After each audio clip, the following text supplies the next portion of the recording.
Hello everyone, and welcome to our Skills Assessment webinar, an update from TRA and Vetassess. My name is Valerie Pereira and I'm the chair of the Migration Committee of the Law Council of Australia.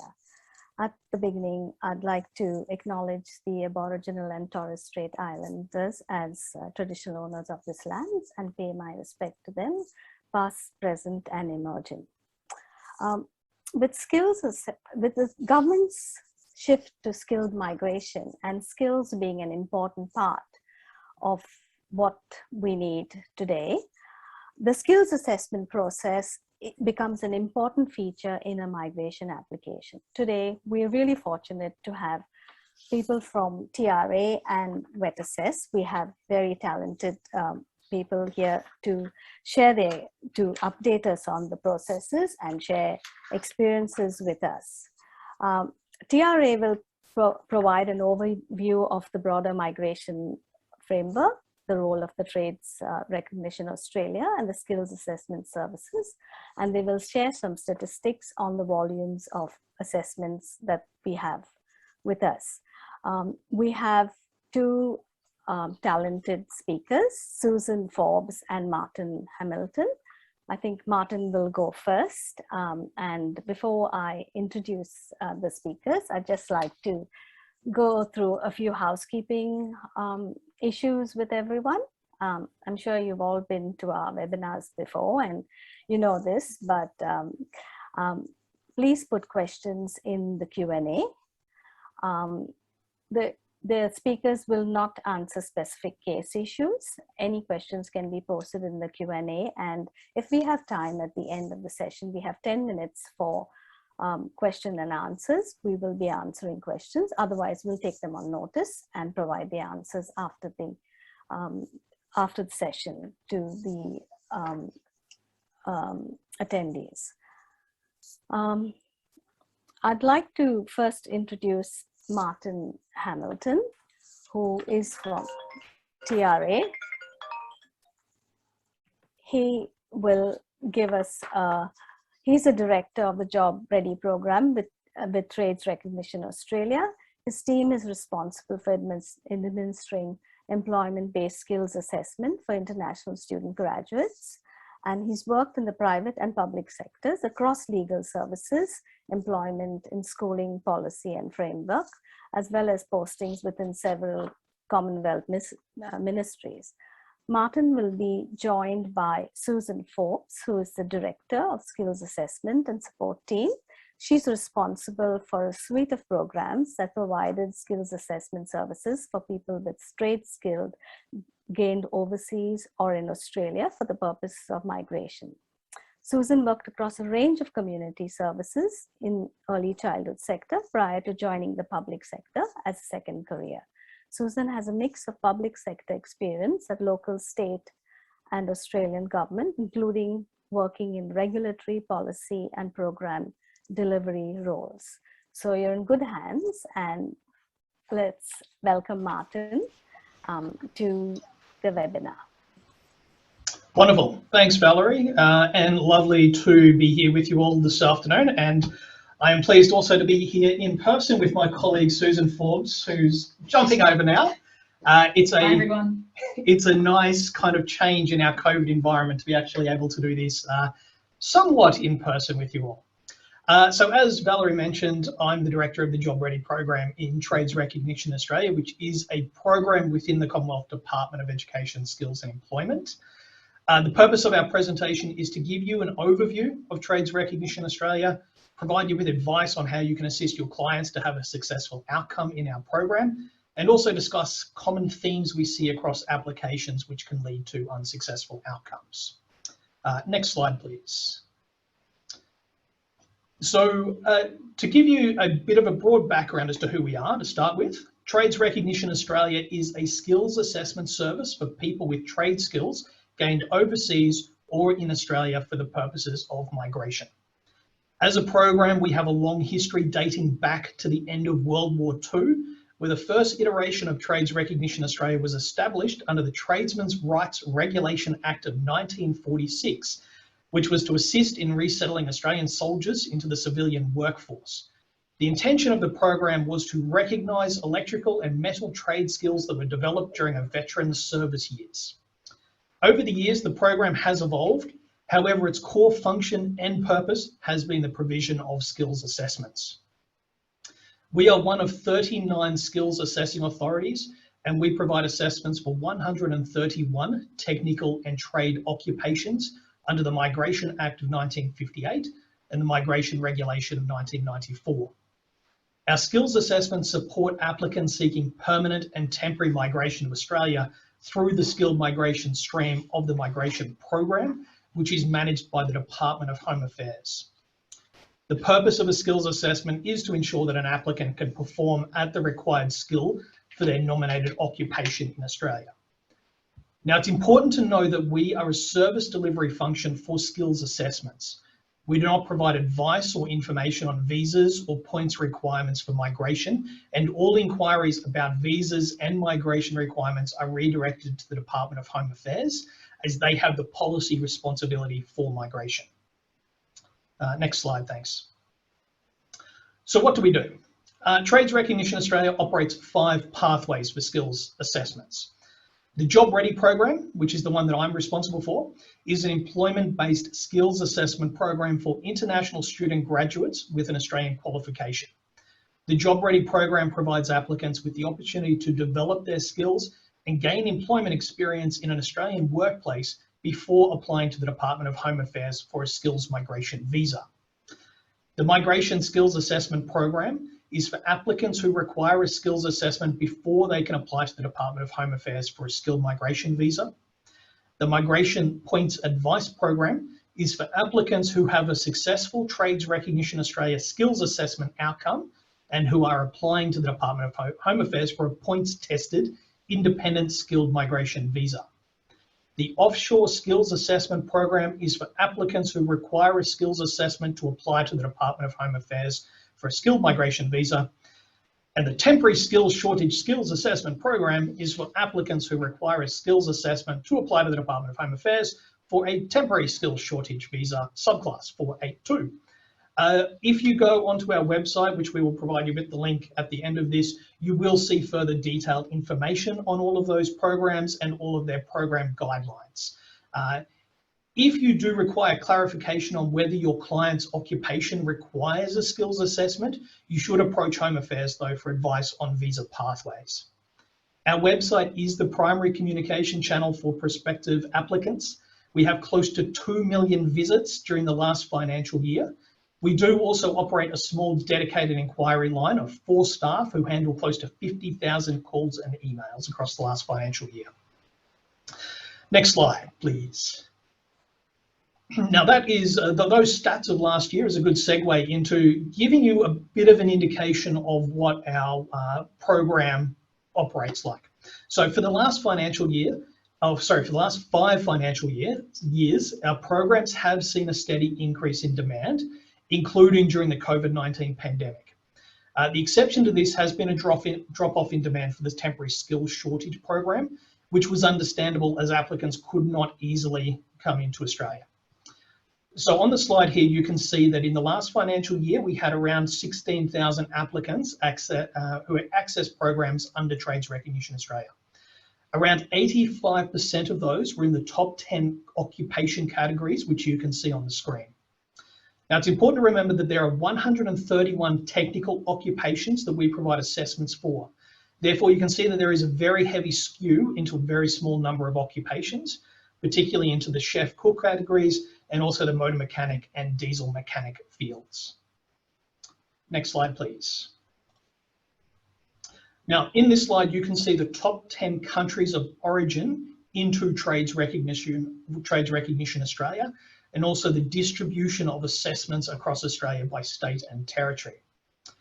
In the first table, you can see that India has the highest number of applications for overseas applicants, noting though that the number of skills assessments conducted is not a correlation to the number of skilled migrants able to travel to Australia. In the second table, you can see that there is quite a significant skew of applications conducted in Victoria compared to other jurisdictions. I will now hand over to my colleague Susan Forbes, who is the Director of the Skills Assessment Support Team, who's going to take you through how you can assist your clients to have a successful outcome in our programs, and common themes we also see across applications which can lead to unsuccessful outcomes.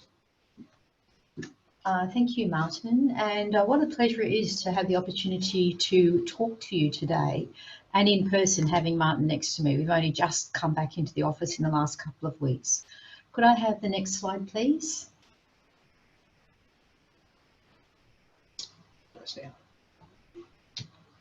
Okay, so as Martin said, I'm one of the directors that works in the programs here, and my programs are a mix of what we do in-house in Trades Recognition Australia in the department, and then we outsource some of our skills assessments as well.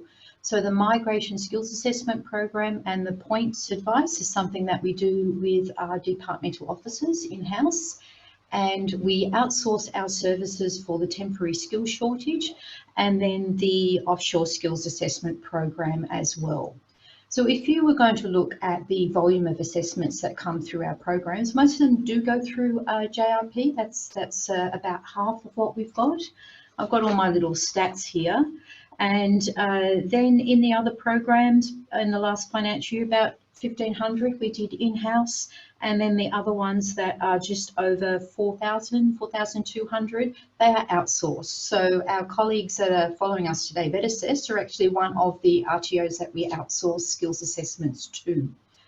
So when you are acting as an applicant's representative, you could be talking to staff in the department, or you could be talking to RTOs for our services, or the JRP is mainly in-house as well.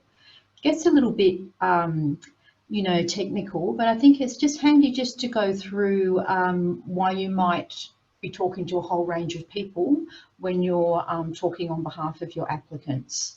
So, you know, for some applicants, professional assistance from a migration agent or representative, and I understand that this forum is mostly representatives, can be really useful for clients to act on their behalf during through the stages of the skill assessment processes. So what we are looking from you as a representative, we're looking for you to help your applicant provide authentic and current evidence on behalf of them, so that we can get the skills assessment done in a timely manner. And it's really important, you'll hear some words that come through today, that all our programs, our baseline is that when the application is lodged by you as a client's representative or applicant's representative, they need to be decision ready. So, and what that means is that all the required evidence is being provided at the time you lodge and pay the fee. So when we go through some other slides, we'll go through some common errors that we see in applications, and also some tips on what can help you make sure that your applicant hopefully will have a successful outcome. So what do we do when we talk with nominated representatives, hopefully yourselves at some point? We will talk to you as though we're corresponding directly with the applicant, unless the applicant tells us otherwise. So look, it doesn't happen often, but if an applicant instructs us to engage directly with them, we'll do so until they tell us otherwise. So on occasion, this can be a source of conflict with representatives, particularly if there starts to be a bit of a breakdown in communication. The applicants haven't told you that they're talking to us directly. So when that happens, obviously it causes conflict, and at this point we just say, look, really, we want you to sort it out with yourself and the applicant, and then come back to us. So I just wanted to make it super clear that we will, on occasion, be talking to applicants directly if that's what they wish. I've already said before that some of our services are outsourced to registered training organisations, so you'll be engaging with them directly, as well as departmental officials for some of our programs. Could I have the next slide, please? Okay, so what I thought I would go through is some common errors and themes. Now, we acknowledge that our program guidelines, they're complex documents. So they take some careful reading, and I think this can be a really good benefit when applicants have representatives to help them through the maze of government bureaucracy, you know, to put it bluntly. So about 10% of our applications that we have waiting for assessment have errors or they're missing key documents, and this results in processing delays. So the most common theme, and I said this on the slide before, is that the documents are not decision ready, and quite commonly it's gaps in evidence for employment and qualifications. And after that, we also may go back to clarify some of the identity documents as well. The good news is that most of the common questions and issues we encounter, that you will find the answers in the individual program guidelines. And for us as assessors, in our roles as assessors, we often find that there is a clear difference between people who have read the guidelines and those that don't. So we firmly encourage you to do that as your starting point. So just to give you a little bit of detail, and I can give you a detail from our migration skills assessment program. So a common mistake is we're looking for verifiable evidence sources. So when we're looking for pay evidence, we're asking for two separate sources. What we often can get, a common mistake, is that we'll get two types from the one source. So very practically, this means we'll get pay slips and employment contracts or a history of payments from the employer. So what we're actually looking for is not only that what's happening with the employer, but we want an independent verifiable source. So we would be looking for a superannuation statement issued by a super fund, just so that we can check. Another example that we have is when we're looking for qualification evidence, and this can get quite tricky, particularly for applicants trying to understand where we're coming from. But all our program guidelines state that you must have a copy of the final certificate and the academic transcript for your applicant's qualification. Often what we do receive is a letter from a college stating that the applicant finished on this date and a statement of results, but it is not enough for our purposes as proof of a final award. I've got a little note here. As you work your way through the maze of all the applications and you're not sure what to do, you can use the website as a good reference tool. There's frequently asked questions there. There's also trial policies that are up there.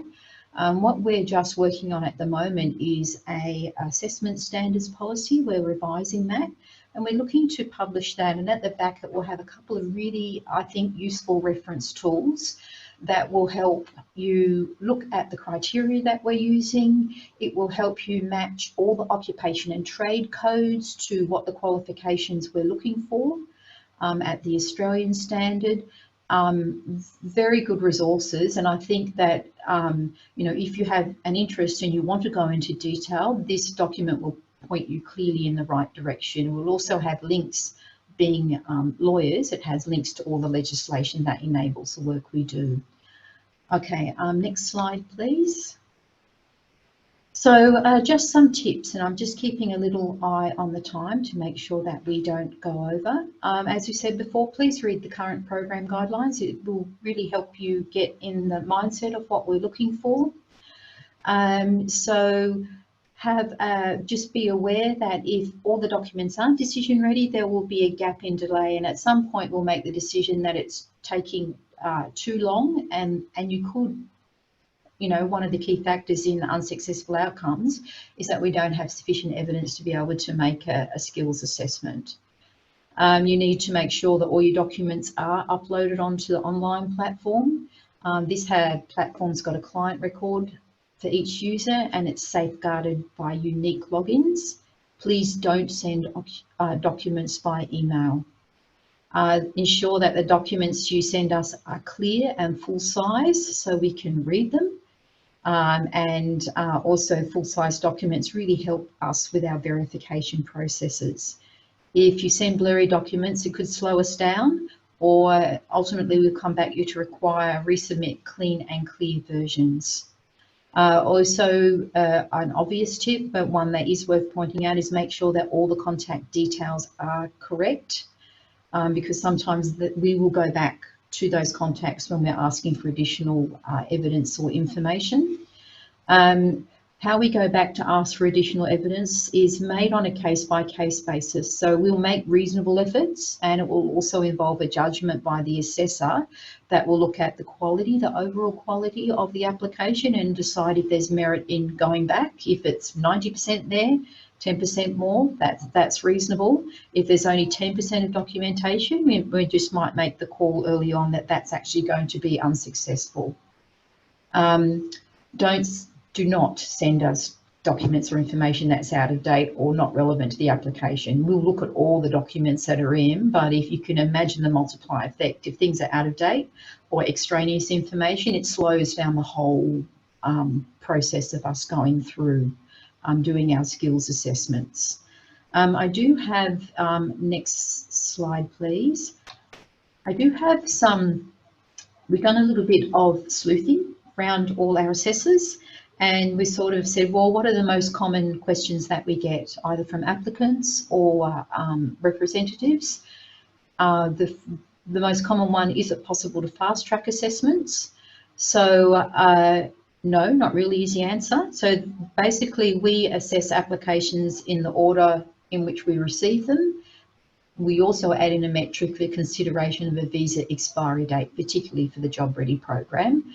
There is no additional fee option available to fast track assessments for Trades Recognition Australia. The other one is, this goes back to that idea of what I was saying before. It's really important that all the documents there and decision ready when an application is lodged. You know, my client can't get all the mandatory documents in time. Can you suspend the process? Our answer to that would be, actually it's in the guidelines that when it comes to us, it needs to be decision ready. So while we are helpful and we do want to make sure that people are as successful, as much as possible, there is a time limit to where we would go on that. So that is a case-by-case basis. So we'll make reasonable efforts to request further information before we make a decision. In this circumstance, it's probably most likely that you'll have an unsuccessful outcome. And then the most common one, Martin has covered this before, what visa should I apply for? Trades Recognition Australia does not provide advice on this. You would need to check with Home Affairs that the visa pathway requires a skills. If you're looking for a skills assessment, do you need one? And then, is Trades Recognition Australia the correct assessing authorities? There's 39 assessing authorities, so you can imagine across all the occupations that the Australian government is looking at, you may not be in the right place. Could you go to the next slide, please? So that's a bit of a whirlwind on us. Here's some contacts, and we're happy to share that after as well, Valerie, if you like. If you'd like more information on the programs, have a look at our website. We've got our inquiry line. We've also got that by email as well. I think our inquiry line is open from 10 to 4. 9 to 4. Martin's looking at me. I'm looking at him. I know it finishes at 4, and I know that the teams have a meeting. So it's open in business hours. Okay, that is it from me, Valerie. Thank you very much. Thank you, Martin and Susan. That was very helpful. We have 2 short questions. Would you like to answer them now? I can read them out for you. We can have a go. Yeah, one is from Alan Miranda. Due to the lockdown, most chefs on a 485 visa are not able to complete the required hours for the job-ready employment and have to apply for a 408 visa while after their 485 expires. Is TRA accepting employment while the applicant is on a 408 visa for the purpose of job ready? Do you know that one? Yes, look, I am aware of that, and we are consulting with Home Affairs just on the policy around the 408. So it's a live question that we are currently considering at the moment. We are hopeful. Yeah, well, once we've got some clarification from Home Affairs, we'll know how to proceed with those ones. Okay, thanks. Thanks for that. And there's one more question. It's more of a comment. It's from Ashish Shetty. He says that they're restricted to providing, with the skills assessment applications, they're restricted to providing one set of 15 MD documents, and this is not practical for tradies on ABM that have more than 6 years experience. Could we please have functionality to upload extra documents? And that's more of a request. So hopefully we could take that on board. Yep, we can have a look into that. Yep. Thank you for that. That was very helpful. And we might move on to our next speakers. Our next speakers are from Vetassess. We have Olga Lako-Welka and Natalie Beck. Now, Olga, they will discuss the understanding that's required for making a skills assessment before making an application. They'll also let you know what right documents to avoid and what services that we can avail of. And also an update on the DAMAs and the labor agreements. Now, our first speaker will be Olga. She has been with Vetassess for over 7 years. She commenced as an assessment officer and then progressed to team leader. She's currently, she was assistant manager about 2 years ago. In her current role as manager skills recognition trades, Olga's role revolves managing the delivery of skills assessment services for a range of migration and skills recognition programs. She oversees the development and continuous improvement of the assessment tools and processes, leads and coordinates assessment related projects across the organization. So I'll first let Olga have a go before I introduce Natalie. Olga, over to you. Thank you, Valerie, and good afternoon, everyone. So as Valerie mentioned, today I will be providing you with the overview of the skills assessment process for TSS and OSAP programs, and generally what your clients can expect when they're applying with Vetassess for their skills assessment. And as a reminder, as was mentioned at the beginning, that today we won't be able to discuss any case or outcome specific inquiries. So if you have any case related question, feel free to send it to our Trade Assess or Migrate mailbox and we will respond accordingly. Next slide, please. Yes, thank you. So in the skills recognition skills recognition for trade occupations, the main services that we deliver are those that we are contracted by the Trades Recognition Australia, and those include the temporary skills shortage program, the offshore skills assessment program, and we also conduct workplace assessments for job ready program.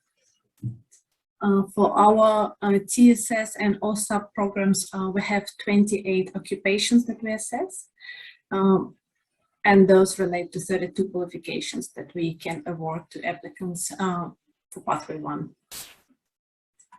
Next one, please. Thank you. So our occupations are across a number of different areas. There would be automotive engineering, construction, hairdressing, electrical, and hospitality.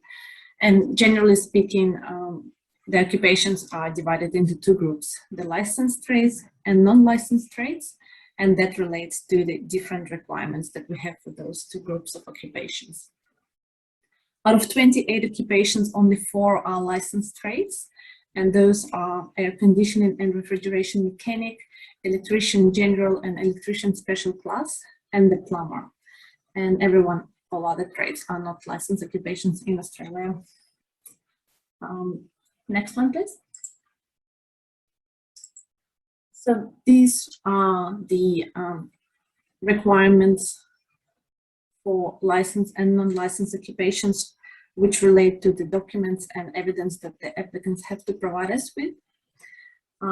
So pretty much there are a few factors that you have to consider when deciding on the likelihood of your client getting the successful skills assessment result when considering lodge your application with us. And those two main ones will be whether your client has a formal training in their trade and whether they have enough employment experience they can provide evidence for. So for licensed trades, we require at least 6 years work experience, and this will be reduced to 4 years if the applicant has a formal training in their trade. For non-licensed trades, it's 5 years work experience without the qualification, and this is reduced to 3 years if applicant has a formal qualification. An important thing to remember that we also, not we, but Trades Recognition Australia has a currency requirement, which means that all applicants must have worked for at least 12 months in their occupation in the last 3 years. Next one, please. Thank you. So these are some important definitions in terms of how Trades Recognition Australia and us interpret the requirements. So for example, for the formal training can be a qualification, can also be an apprenticeship, but no matter what it is, it has to be an accredited program in the country where it was undertaken. So both the institution, the educational institution, and the qualification have to be accredited and authorized to deliver the program. The formal training has to be in applicant's nominated occupation, and we will also consider directly related occupations on a case-by-case basis. So for example, for different specializations of mechanics, we're able to consider different qualifications. The level of training has to be comparable to the level of training in Australia. So for example, for most trades, the trade level qualification is the AQF Certificate 3, and for chef, it's an AQF Certificate 4. When we talk about the relevant employment, and here is the example for the non-licensed trades, but that would apply in the same way to licensed trades. So the employment we require, again, must be in applicant's nominated occupation or in the occupation that is directly related to this occupation. So you can use pretty much same example with the mechanics. If they worked on mobile plant for some time and then they worked on heavy commercial vehicle for some time, we can consider those. However, the 12 months in the last 3 years, so the currency requirement, the applicant must have completed in their nominated occupation. If that makes sense. We are able to consider full-time, part-time, and casual employment. So when we talk about the years, 3, 5, 4, 6 years, or 12 months in the last 3 years, we mean the full-time employment, and the full-time employment is obviously in Australia is 38 hours per week. If your clients work part-time or casually, we will be able to consider it on a pro rata basis. So if someone works, I don't know, 19 hours per week, so they would require twice as many years of employment to meet the overall duration requirement. Next slide, please. Some quick overview of our assessment process. So as most of you would know, the first stage of assessment is the documentary evidence assessment, where you provide us with the documents pertaining to your client's qualification and employment history. And upon successful, and our assessor obviously reviews those documents to determine whether these documents meet the requirements as we just discussed, and whether based on these documents, we can conclude that the applicant would have skills and knowledge in their occupation as required in Australia and as required by the qualification that they're going to be assessed against, if that's for pathway 1. And if the documentary evidence assessment stage is successful, the applicants will proceed to the technical assessment, which consists of the technical interview and practical assessment for licensed trades, and just a technical interview for non-licensed trades. Next slide, please. So a little bit details about the types of evidence we require, and just probably to confirm some of the things that Susan has just mentioned previously about the importance of the decision-ready applications. And unfortunately, our statistics is a bit worse than what Susan just showed us. I would say probably at least 50% of the applications we receive would require some sort of request for missing documents. But similar to what Susan has said, our assessors make this decision based on merit and on a case-by-case basis. So if they believe that the client might have additional documents, they would request it, and if that looks unlikely, probably won't ask for it. So the minimum documents that we require, and again, as mentioned by Susan, is qualification certificate and transcript if client has a formal qualification. For employment evidence, we would require a minimum of employment statement, which is a kind of reference letter document issued by the employer on a company letterhead, including the details of the applicant, their position, the employment dates, the working hours, the tasks they performed. What we see quite often is that we are provided with the employer statement on the Migration Skills Assessment Program template. I'm not sure whether Susan, it's still in use and trial, but we still see it quite often.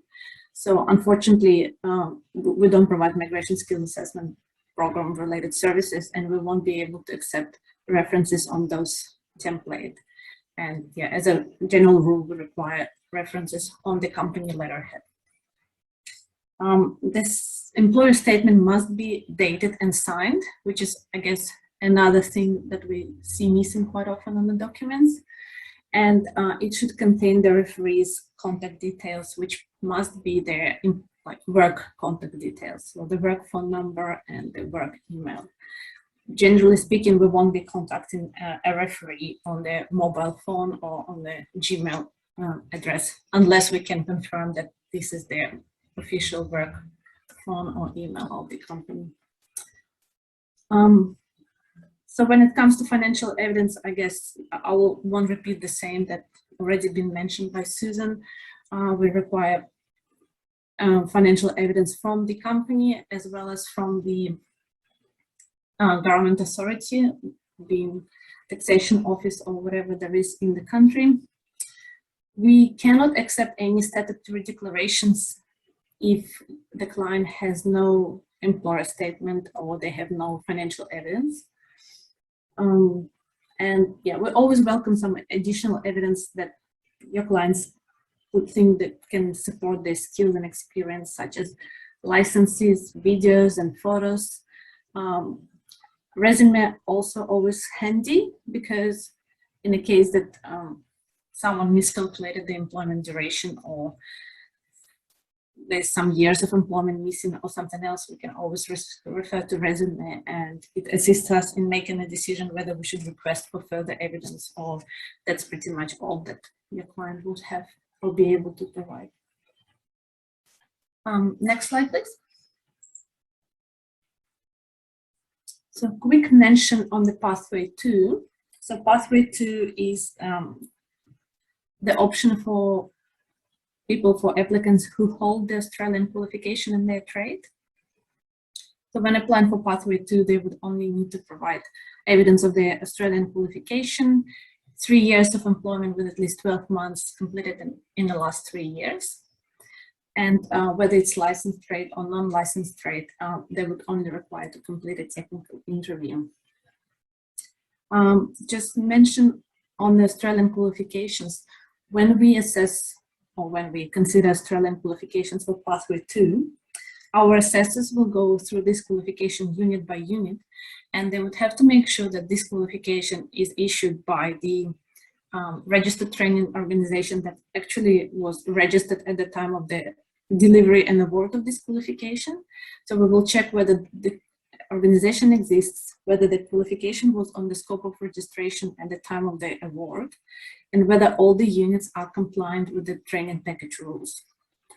So in this instance, sometimes we see qualifications where by mistake or oversight or I don't know, negligence, the statement of result is not compliant with the training package rules. So some units might be missing. And obviously, even though the client has been awarded their certificate 3 or certificate 4, we won't be able to accept it because it wasn't awarded in compliance with the rules of the training package. Another quick comment on the recent changes that Trades Recognition Australia has introduced for pathway 2 applicants in licensed occupations. So we updated this information on our website, but in case you haven't seen it recently, for licensed trades for Pathway 2 with the Australian qualification, applicants now have to provide at least 12 months employment in the last 3 years, which has been completed in Australia. And for the license holders, for Australian license holders, this employment can be in Australia or New Zealand. So that's, I guess, most recent change from this month's concerning Pathway 2. Next slide, please. A quick overview of what to expect when your client is preparing and completing the technical interview and practical assessment. Next one, please. Thank you.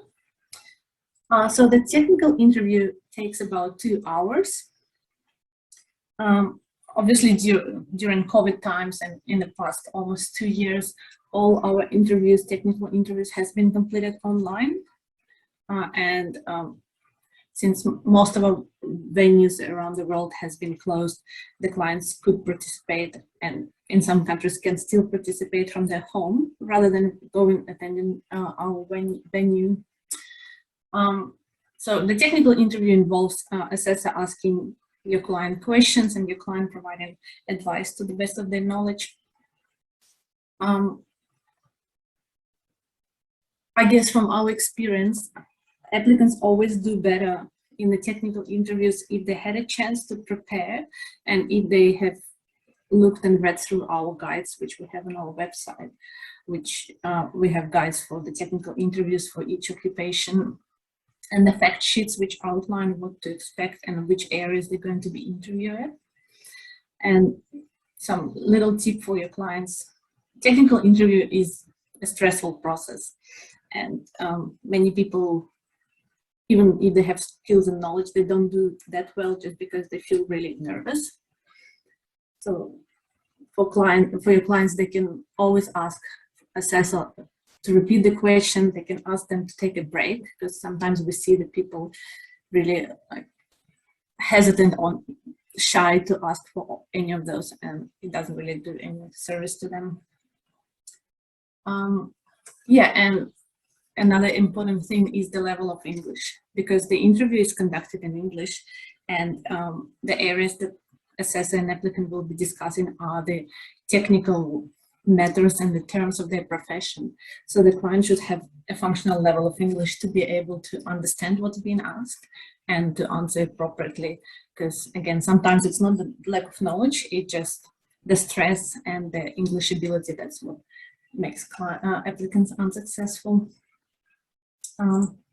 Next one, please. So yeah, we'll just quickly skip this one. I'll just mention that the fact sheets for each occupation on our website is a really valuable information for all applicants and their representatives alike on what to expect and what areas and knowledge they need to possess and demonstrate. So the practical assessment applies for licensed trades only. It takes about 8 hours, so it's generally a full day assessment where applicants attend our venue and they spend day performing tasks directed by assessor. So the tasks is kind of a daily task related to their trade. We always welcome your clients bringing their own tools and equipment with them for assessment, because again, it makes people more comfortable using their own screwdrivers and saws, and especially in the COVID times, I guess, as well. And we're currently looking through planning to resume our practical assessments, and we're working on the COVID-related protocols in terms of vaccination, because all our venues would require applicants to be fully vaccinated. So just bear that in mind. Okay, reaching the end. Next slide, please. So standard processing time as of now is about 9 weeks for TSS and 15 weeks for OSAP. This time vary dramatically for different trades, and primarily based on whether the application is decision ready. And also bear in mind that we haven't been able to conduct any offshore practical assessments in the last almost 2 years. So again, we're looking into next year how we can resume it. And we have a big, I guess, backlog of applicants waiting offshore to get their practical assessment completed. Next one. Thank you. So successful applicants in Pathway 1 will receive the Australian qualification. Applicants in non-licensed trade or in licensed trades will receive the offshore technical skills record, which will allow them to get their temporary or probationary license once they come on shore and complete training and supervised work experience before they can get their full license and full qualification, and they get their migration letter. Applicants in Pathway 2 obviously won't get the qualification, they will get their skills assessment result letter, which they can use for applying for their visa. And unsuccessful applicants will get the statement of attainment and statement of results for Pathway 1 for their qualifications. They will get the unsuccessful result letter. Our assessors usually provide advice on which areas applicants kind of failed and were unsuccessful in, so they can complete further training and experience. And we always have options for reassessment and review for if someone is not happy with the outcome or they would like to provide us with further evidence. Yeah, I think I'll just leave it with at this point. Valerie, thank you.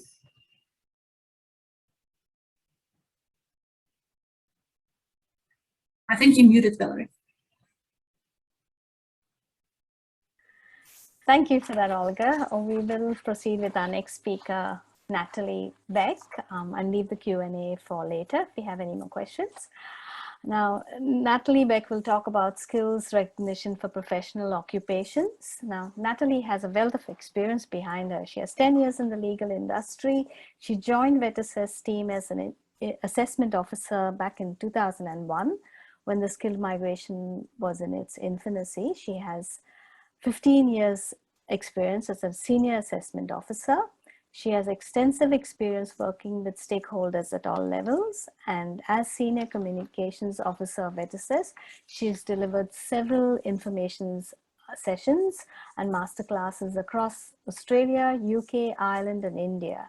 She currently oversees the skills assessment support consultation service to meet the demands of individuals and migration agents alike. So let's welcome Natalie to the podium, and she will start a presentation now. Valerie, many thanks, and it is a pleasure to be here and really interesting information from both our own trades unit as well as TRA. But as has been mentioned, I'm representing the professional occupations, and we do things quite differently to our trades counterparts, and you'll come across the obvious, duration of assessments, the way we assess documents, what we consider to be full-time employment, etc. So be sure to keep your eyes and ears open for those variations. So next slide, please. And in fact, yeah, we'll get you to jump to the next one. So basically, in terms of the professional occupations, we are currently assessing over 300. I think the number is around, more accurately, 340 professional occupations at the moment. All of these, of course, which are listed in ANSCO. Now, these occupations span a range of industries and sectors to support the Australian Government's Skilled Migration Program. We do this by assessing post-secondary educational qualifications as well as employment for a range of current visa categories. These include the GSM, NSOL, and other state and territory sponsored visas. So next slide. So the skilled levels we assess are designated or benchmarked at the manager and or professional levels, as well as the associate professional or technician levels, depending on industry. Next slide.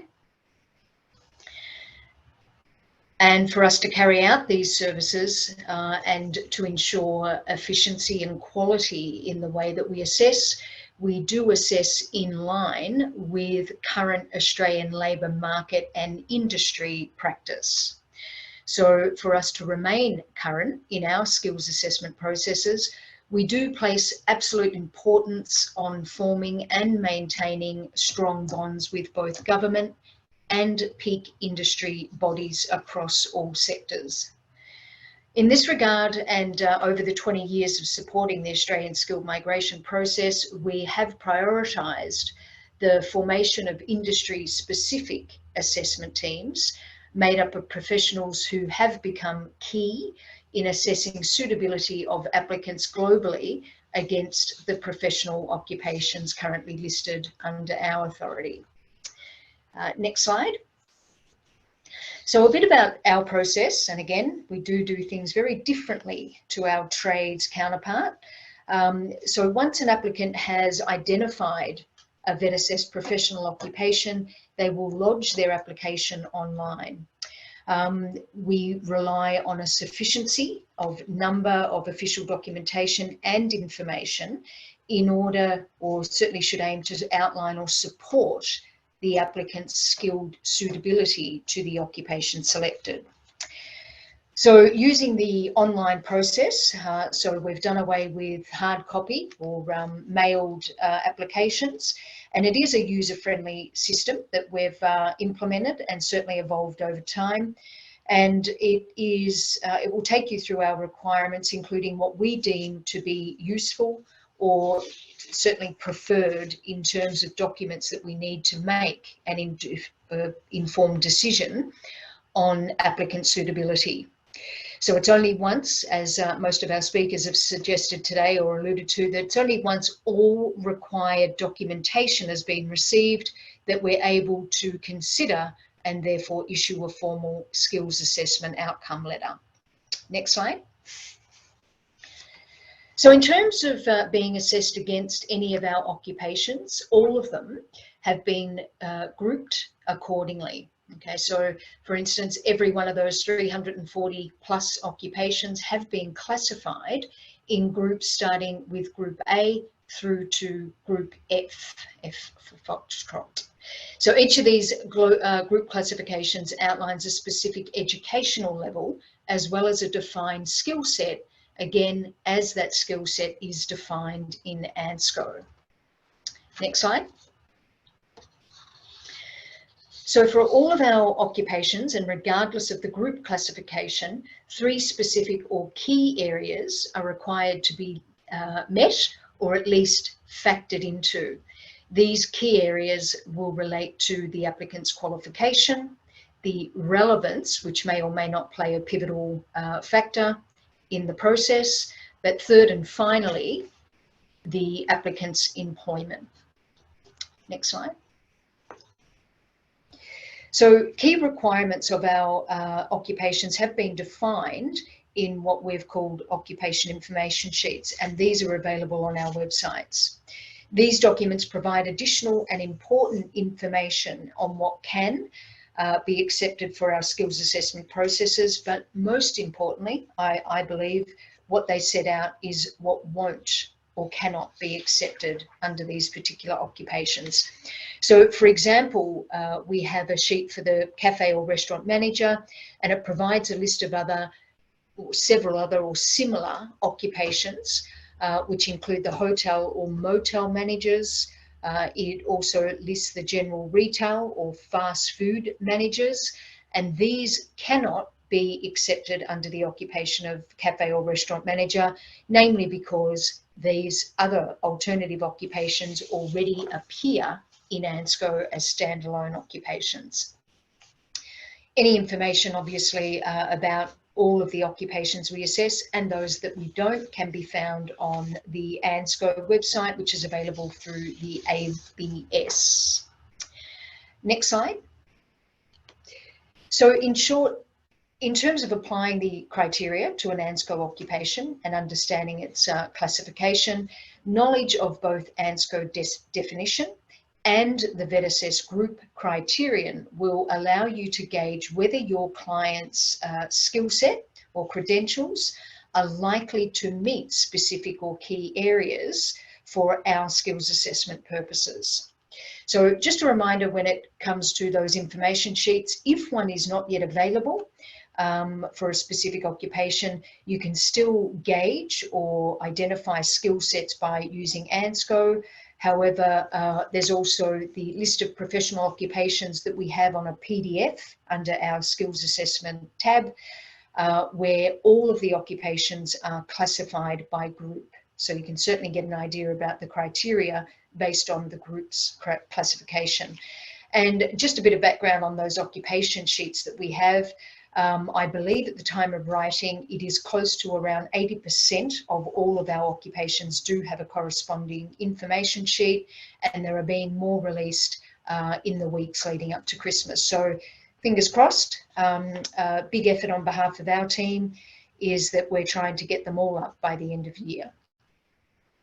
So if we move on to the next slide, and just very quickly, and I'll get you to go again to the next slide, we're just going to talk about a way to, or the variations in how your clients might be able to meet group criteria using a Group B occupation as an example. So there are basically, in short, 4 ways that your applicants may be able to meet a Group B occupation.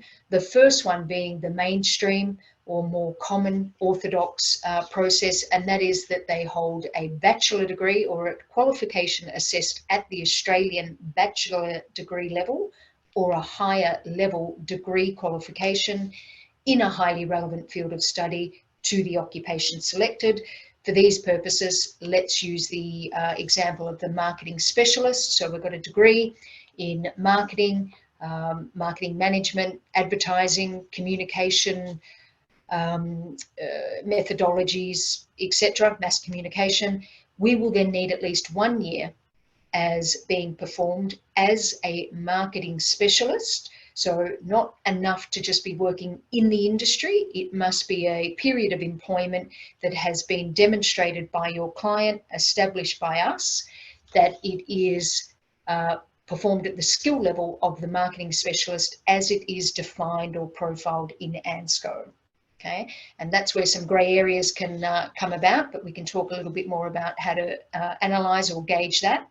But if that's the case and your client holds that, we're going to look for just 1 year in the past 5 years. And again, that 1 year in the past 5 years is to ensure currency in the occupation, and that's in consultation with industry and government. The next way to be able to succeed in meeting criteria is that your client holds a degree level qualification. It may not be in a highly relevant field, but they might hold a diploma level qualification that is highly relevant.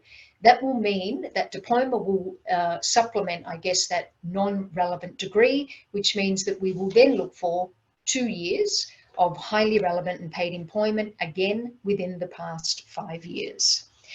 The next criterion, or the next option, if you like, is that your client holds a degree level qualification, not in a highly relevant field of study, no additional qualifications in a highly relevant field. We will then look for 3 years of highly relevant and paid employment, again, within the past 5 years. The fourth and final way that might be met using this formula, if you like, is that your client may have just achieved recently a degree program, a degree award, and they've got no years of employment beyond that degree. We will then apply, if applicable, what we refer to as the pre-assessment criteria, which means in that case they hold a degree. Now, the benefit or bonus or variation, if you like, flexibility, is that the degree can be in any field as long as it is assessed at the Australian bachelor degree level. But in this regard, we will look for at least 6 years of highly relevant paid employment in that occupation, and only one of those years must have been performed within the past 5 years. So there are some variations there, and depending on your client's circumstances, hopefully one of them might suffice. So next slide, please. So very quickly, types of evidence, primary documents that we require will relate to your client's identity, their qualification documents, and of course, and importantly, the employment documents. For the self-employed, we will require obviously very different evidence, because self-employed will have issued or at their disposal very different evidence than somebody in an employed situation. And generally we're looking for testimonies that have been issued by your clients, let's say chartered accountant or legal bodies who have been privy or overseeing your client's financial affairs for those periods of employment that you want assessed. So again, just in terms of, I think there's another slide there, if you just slip across. No, we're going to talk about the evidence of payment, which we've just basically talked about, but I'm not going to spend too much time on that. There is a lot of information on our website, and it will basically be broken down into whether they're an employee or whether they are self-employed. And there is a lot of information to support the types of evidence in that regard. If we go on to the next slide. Now, the integrity checking, which has been mentioned from all of our speakers today, in order to reach an appropriate skills assessment outcome, it is vital and certainly a requirement that all information is verifiable. Now, again, unlike the other two assessing processes or mechanisms where there is a competency assessment, so in person, our skills assessment for the professional occupations is done purely on official and verifiable documented evidence, in which case it is essential that that documentation provided, apart of course from the CV, is official in nature and issued by the appropriate authorised personnel within the organisation. So in short, letters of testimony, statements of service should not be issued by those of the same rank as your client or lower. It's also a very common task of our assessment teams to make contact with either the employees or the applicant themselves, and in many cases it is purely to clarify information that's been provided, and remembering that we're trying to gauge especially the level or skill level that your clients are actually working at within the sector or industry that they're performing that employment.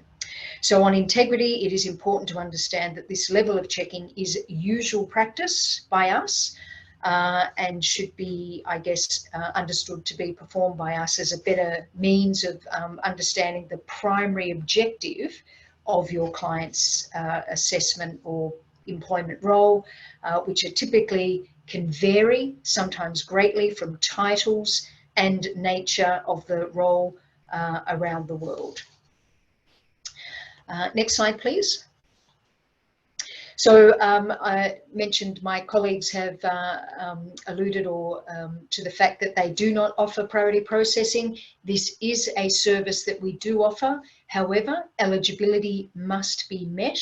And of course, that means that your documents that you submit on behalf of your clients, it is deemed assessment ready in the first instance.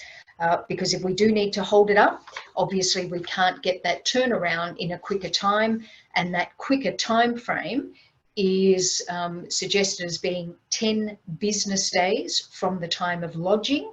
However, if all of the documents are not submitted at that time, we will request within the 24 hours that you get to us anything outstanding. Otherwise, it will proceed through the business as usual, if you like, process.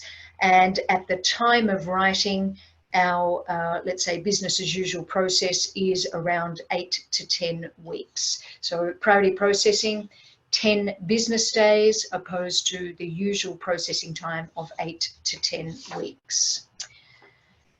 Next slide, please.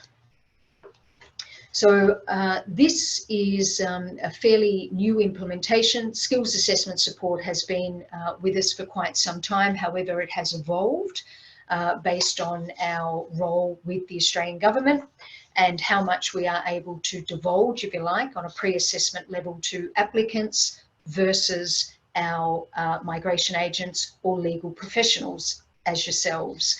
And what that means basically is that, you know, talking about qualifications, skill levels or qualification levels in comparison to Australian qualifications can be fairly, in most cases, deemed comparable in a fairly quick manner or turnaround. We use country education profiles to do comparisons on educational equivalence, if you like. However, it's really the employment that will stop a lot of both applicants and agents and, of course, assessment officers in terms of determining just how much or the likelihood of suitability to the occupations they select. And that's where we offer a couple of SAS services at the moment, or pre-assessment, skills assessment support. I'm going to talk about the consultation service only in this regard. Time is of essence.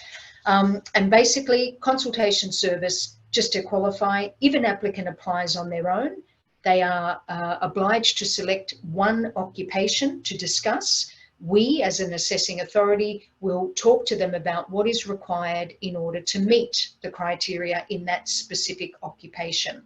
However, recently, April this year, we implemented a separate service where agents or lawyers can use the service. It is for an additional fee, but in this case, we're able to look or peruse a CV on behalf of your clients.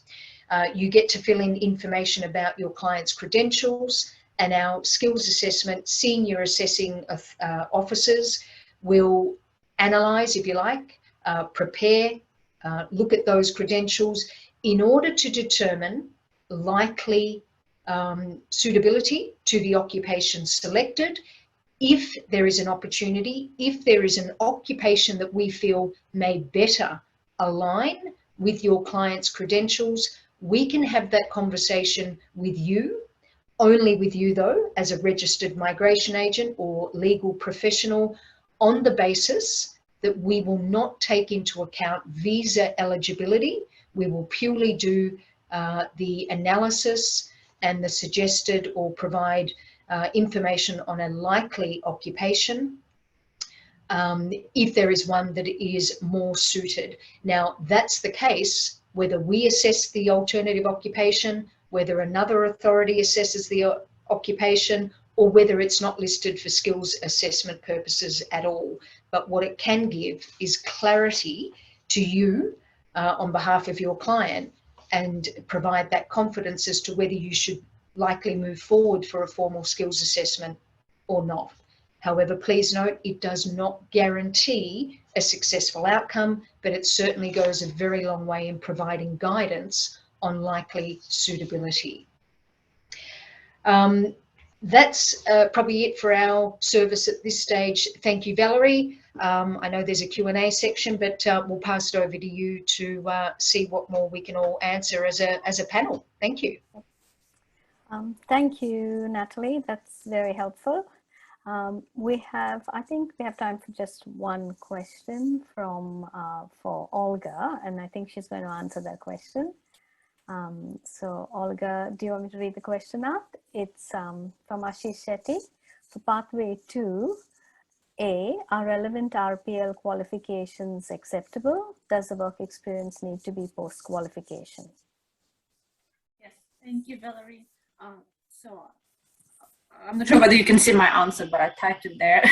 So the answer is yes, the RPL qualifications are acceptable as long as they are issued in line with the rules and are compliant. And the employment experience, it doesn't have to be post-qualification. Again, as long as the overall duration and other requirements are met, it's all fine. Thank you. All right. Just probably quite quick comment on the RPL qualifications and how they're compliant. We see sometimes that, especially in cookery trades, applicants, they spend like a number of years onshore in Australia, and then they enroll in certificate 2, certificate 3, certificate 4, diploma, advanced diploma. So they spend like 6-8 years doing these courses. And what happens, say the chef, and by the time they get certificate 4, the training package could have changed already. So part of the units would be on the old training package and another will be under the new one. And it's not always kind of mapped to each other. So yeah, just pay attention to those ones. who really like take number of years to achieve their qualification, because the outcome might be compliant. Thank you. Thank you, Olga. I think we've got one more question that Natalie wanted to answer. It's from David Stevens. Do you allow dual occupations? For example, a marketing officer who works 20 hours as a genuine public relations officer, but spend 30 hours as a genuine marketing specialist. Can they be assessed as a public relations professional?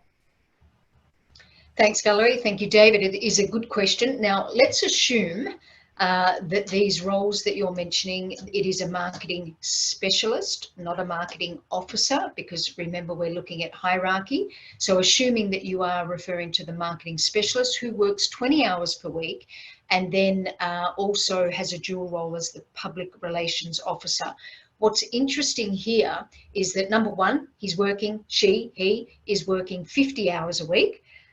So that's a big workload, but for our purposes, what we're going to be looking for is the primary focus of their role. So I guess in the situation, if somebody holds a genuine dual role where they can show or demonstrate a proportion of it being 20 hours of dedicated focus in the occupation that's being selected, that's what we're going to look for. And obviously what we're, in terms of dual compatibility, and sometimes we're seeing multifaceted performance of employment roles, as a skills assessing authority under this scheme, we're going to be looking for the primary focus. So that's going to depend on your client's statements of service from their HR office, their supervisors, the department that they're attached to, and whilst certainly a marketing specialist and a PR officer may share departments or roles or whatever, it is the primary focus that we're looking for. So we'd simply say that you discuss it with your client and work out which one they feel that they're more supportive in terms of evidence, hard evidence, in order to select the most suitable or aligned occupation. So I hope that answers your question. Remember, for our purposes, it's a dedicated role. We're looking for skilled migrants in a particular occupation, not a jack of all trades across many. And sometimes, particularly the self-employed, can get pulled up a little by trying to prove that they are skilled in many areas. Great, once you get into employment, great, prove that. But for our purposes, skilled migration, one focus of an occupation. That's the aim. Thanks. Thank you, Natalie. And we have gone over time, but this has been really helpful. And I'll hand over to our Deputy Chair, Chris Pentaris, to deliver the thank you note. Thanks, Valerie.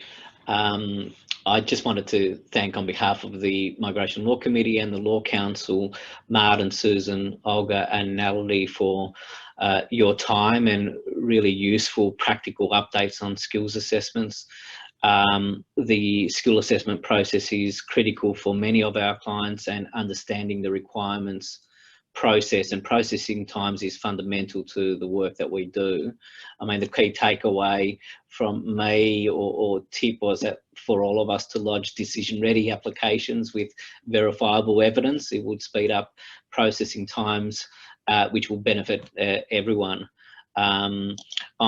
Personally, in terms of emerging sort of global immigration trends, it'll be interesting to see if Australia follows some other countries who, as a result of skill gaps, are considering relaxing the qualification requirements for work visas for certain occupations, so that employers can sponsor workers with specific skills gained outside of formal schooling. I guess it's essentially aligning the need for skills assessments to ANSCO to allow experience in lieu of qualifications, particularly relevant in sectors such as agriculture, I think, but we shall wait and see. What is clear is we'll see many changes over the next few months. Please keep an eye out for our briefing events and also our upcoming Immigration Law Conference on 17 and 18 March next year.